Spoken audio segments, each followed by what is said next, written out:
I am into the fall harvest season hardcore.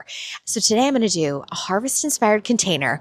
We're going to mix some edibles, some ornamentals. I like to refer to this as an edimental container. And I have decided I want to take you guys shopping at some more garden centers. So here we are at the Magnolia Garden Center. This is actually a garden center that's been in our city for ages and ages and ages. Special shout out to James and Ben. Those are my guys. They're always here helping me. And we're going to see what they've got.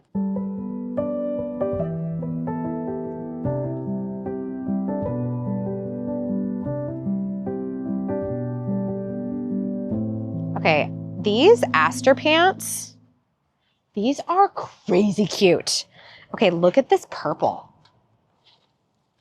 Oh no, it's not actually called an Aster pants, but like, is that so pretty? Okay, so this is another small Aster. It's called Pink Henry. Pink Henry. I don't think it's pink, I think it's purple. But how adorable is that? That is great foliage. I think this is the start of the container. Oh, and I picked up a thyme. I might need a tray. Oh, but I want to show you one other thing. There've been a lot of really beautiful frizzly edged pansies coming out lately. And I think I might play with one of my classic favorites today. Let me show you what she is. Okay, this container is turning very blue. I love it. This is a Frizzle Sizzle pansy. Now, the Frizzle Sizzle is a mixture. It's been around for ages and ages. And what you end up with in this Frizzle Sizzle range is beautiful, roughly textured petals. Now, in my experience, a Frizzle Sizzle pansy is not going to be as robust as a standard or a viola, but if you're after an incredible ruffled petal, this is just a staple for me. And I love to mix this in because it adds such beautiful texture to any container that I'm arranging. I actually really wanted to bring in a lettuce here, but I know that my planter needs to last into the first week in December. And so I think I'm going to go with this little lime heuchera instead. It just needs that little pop of brightness. Welcome back to the shop. Today we are going to be using a tiny window box. This is one that I've used on the moon planter that I did several weeks ago. And it is 23 long, it's 13 kind of deep and 12 high. In case you haven't picked up on it. I'm using a ton of Crescent Garden containers, and this is because I've actually done some work with them for different speaking engagements, and also I love the company. Special shout out to Paula, Barb, Robert. Those are like my people there, right? And I see them at garden events and I hug them and I love them. I reached out to them because I am 4 containers shy of my kind of like year-long goal. And so they decided to send me containers for the next 4 weeks and give all of you a discount code. This is 15% off your purchase. I will leave it down in the comments below. And it's just one of those like fun things where I was like, hey guys, I'm actually using all of your containers. Do you have something to share for all of these wonderful people that watch the show? So if you see any container that I have used here, I'm going to try to go back and reference and make sure I've got everything linked and you can buy it for 15% off. So this week, we are actually going to reuse one of my containers that I love. I use this for some pelargoniums. As you can see, my pelargoniums are big and beefy. This is a quercifolia, side note. But here's the funny thing. I'm going to pull it out for you. I've let this one dry out. I actually like poured out all of the water from the reservoir down here. And check this thing out. This is what the root system does. Basically what all of these containers do is the roots find their way all the way down because every single one of the containers that I'm using has a water reservoir in it because I'm not at my shop every day and I want these things to be watered automatically. My life is busy and I need something easy. So enter my Crescent Garden magic. So these are actually going to get replanted. I'm going to take cuttings from them and give them away as presents to friends. So let me go put this down and we're going to get to work. Since those pelargoniums have been in here for probably 2-ish years, very happily might I add, it's time for me to actually like pull the whole thing, as you saw, and recharge it and put in fresh soil. And so whenever you're working with a self-watering container, people forget this. They're like, oh, can you fill up the bottom? You don't want to fill up the bottom with rock or anything. You want soil all the way down in that sucker. And so usually what I do, and I typically don't show this, but maybe it's important actually because it'll help you have better plants. I've got my potting soil here. It's an organic mix that I buy locally. I've already plunked in a bunch of biotone just because I need this to be grab and go. And essentially what I do is I put in kind of like a base layer, and then you just take your little fist and you punch it down to make sure that it goes into the very, very bottom and forms like a nice firm layer down there, so it helps wick the moisture up. And then at the very end, what I do after I move these, of course, is then I fill up the reservoir. And this thing, I can let it go for weeks without even batting an eye. I don't even need to lift a finger. I just let her buck. Okay, shall we plant a container today? I have pulled up a couple different things. We may use them, we may not.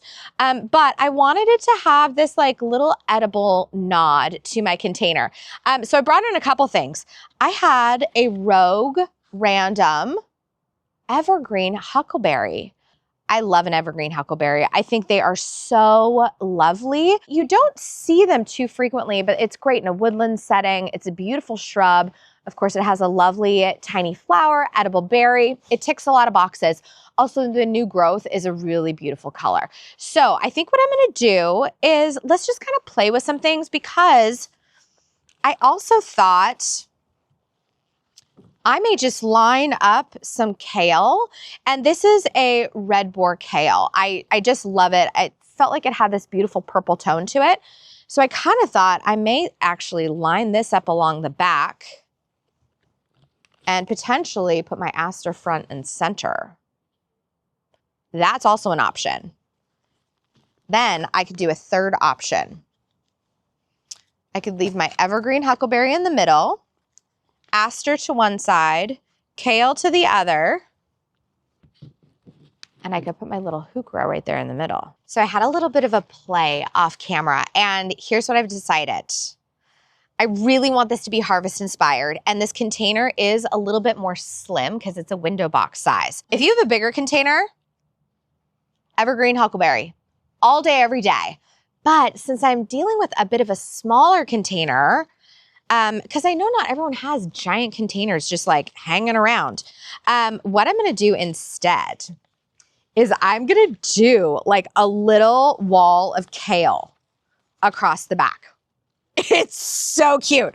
And then what I'm gonna do is I'm gonna bring in my Aster front and center, because I love this just like purple, beautiful tone. So I know this Aster may stop blooming by the time it is kind of the season to change this out. And if that is the case, if it's like right before Thanksgiving, I might throw a gourd in there. I might keep that harvest inspiration just trucking right along and throw in like a mini white pumpkin, a gourd, something really exciting. You know what else you could do is you could really change the vibe of this container.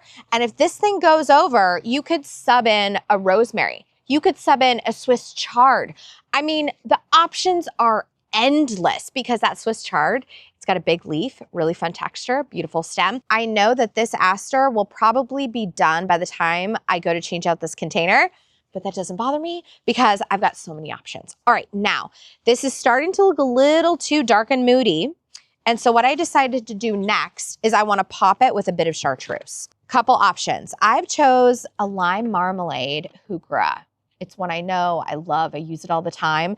You could easily do like a light green bib lettuce and that would be adorable. And then I pulled in this little lime thyme over here because I wanted to balance my bright chartreuse tones. Okay, last but not least, I have one of my favorite little pansies. This is called Frizzle Sizzle Blue, and I love it. Pansies are having an insane moment. I will link a book below that came out. I'm going to go see this woman speak later on this month. I'm really excited about it. And it is all about pansies and like the frilly, beautiful forms that we're now seeing emerge that are super on trend. Frizzle Sizzle, she's been around forever, but I feel like it touches on that new wave of pansies that we're seeing enter the market. Now, if I feel like I need an extra little zhuzh bit, I thought I could bring in a little white viola here. I thought that was really cute. Then I also have this sweet little blue viola. But you know what? Now that I'm looking at this, I actually don't think I would mix in a second viola. I think what I would do instead is I would go for simple. I can't even believe I'm saying that. And I would go with 2 pansies on either side, really, really full, and just leaning into that frilly petal edge. Okay, you guys, shall we sink in some plants?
Are you ready? Week 4 update coming in hot.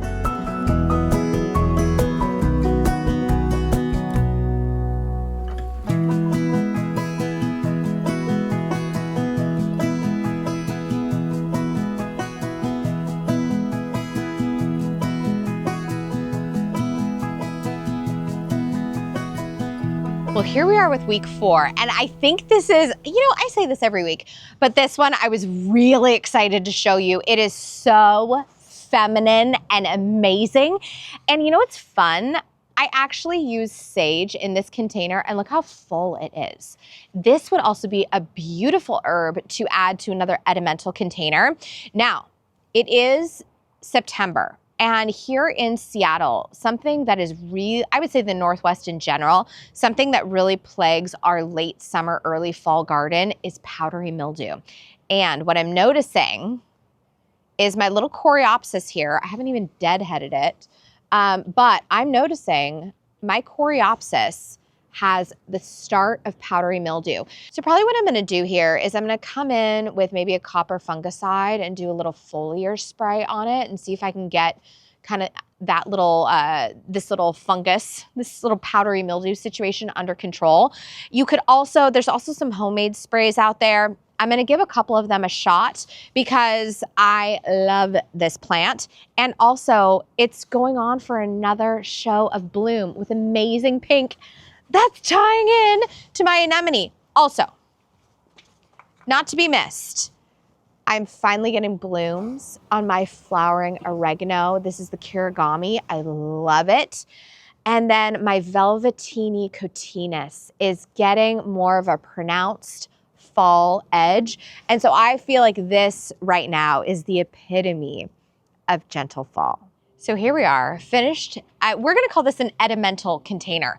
And I wanna give you a couple notes on kind of maintenance of this container because it's gonna be a bit different. So I'm gonna spin her around. In the back here, oh, week 9. But in the back here, I've got a little row of kale. What you're gonna notice here is that sometimes when you get the little plugs, there's like 2 in each of the little 6 cells. And so I've just planted them together. I haven't even teased them apart. So as I go to harvest my kale in this container, I'm gonna take out these doubles first and harvest them as baby kale. Then as these continue to grow, or you can leave them in and let them grow a little bit further, as you harvest though, just make sure you're harvesting evenly across the back. You could do like these two one week, these two another, or these two, and then these two. If you split it down the middle, it's gonna be a bit more awkward, but try to do like the two outer and the two inner. That I think would be a good approach. Same thing in the front. No matter what herb you're using, just make sure that you're hiding your cuts a little bit. So chase a little kind of branch down, cut low, and then fluff her back out again. The other thing, if you're using a pansy or a viola, a lot of those are edible, which is amazing. So do a little Google search, and those can be beautiful little touches to baked goods, to your table, to salads, all of that. Alrighty, final note, as we talked about, this little aster is like my floral bit that I know will not last until the end of this container's life cycle. And I'm totally fine with that, because what I felt like it needed is I felt like it needed volume in the middle and a big wow statement.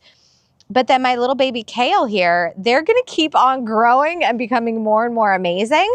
And so as this then dies back, it's like a symphony, like the strings die and then the horns come on. It's a whole situation. The other thing about this container, and one of the things that inspired me, was that talk that I went to with Fergus Garrett of Great Dixter.